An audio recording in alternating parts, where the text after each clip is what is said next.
तर आपण बघू शकता मी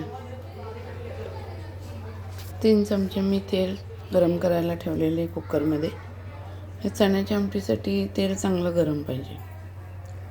बघू शकता आपण कुकरमध्ये 3 चमचे तेल गरम होत आहे. तर मी चेक करते तेल चांगलं गरम झालं. तर त्याच्यात टाकायचं पहिले प्रथम हिंग. ओके. आणि हिंगानंतर ह्या लसणाच्या पाकळ्या.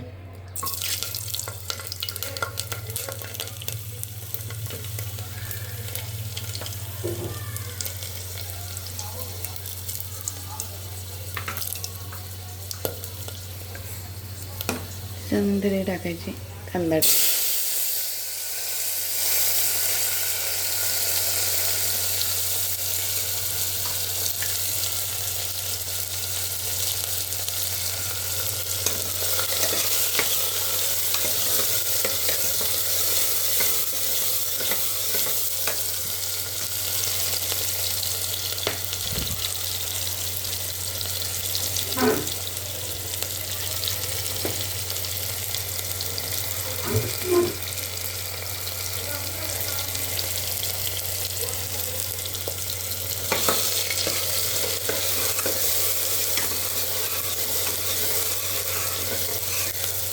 कांदा असा चांगला लाल परतून घ्यायचा.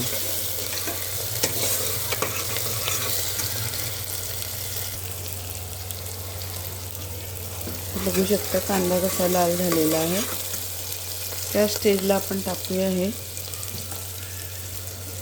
भिजवलेले चणे.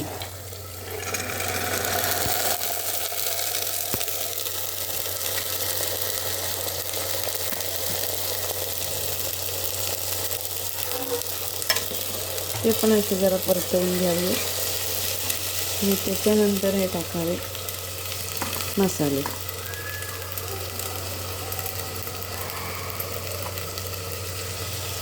तर 1 चमचा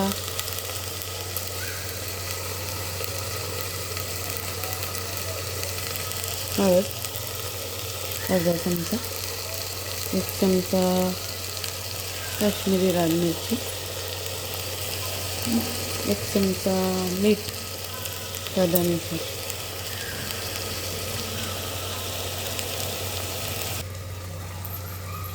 आणि 1 चमचा हे सुकं खोबरं भाजून त्याचं वाटण केलेलं आहे.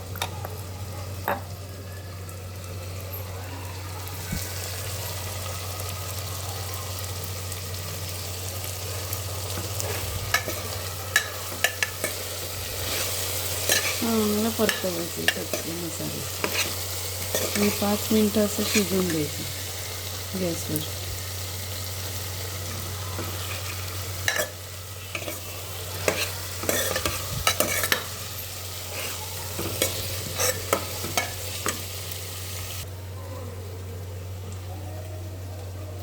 चांगले मसाले परतलेले आहेत. 5 मिनटं झालेली आहे.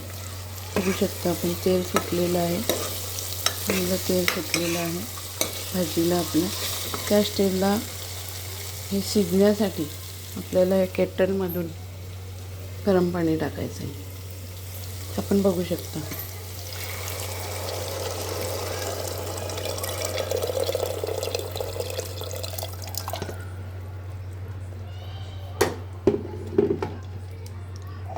बघू शकता आपण कलर. तर चांगल्या 5-6 शिट्या काढून घ्यायच्या आणि आपली चण्याची आमटी तयार. तो चना का उसळ हो गया अभी देख सकते. तुम्ही बघू शकता मस्त चण्याची उसळ आता झालेली आहे. कलर पण एकदम टेम्पटिंग आलेला आहे. बघू शकता तुम्ही. आता मी याच्यावर कोथिंबीरचं गार्निशिंग करत आहे. तो thank you guys for watching my video. आणि चना पण कसा व्यवस्थित शिजलेला आहे. तो आपने डिनर में आज क्या बनाया हो बताओ. Thank you very much for watching my video.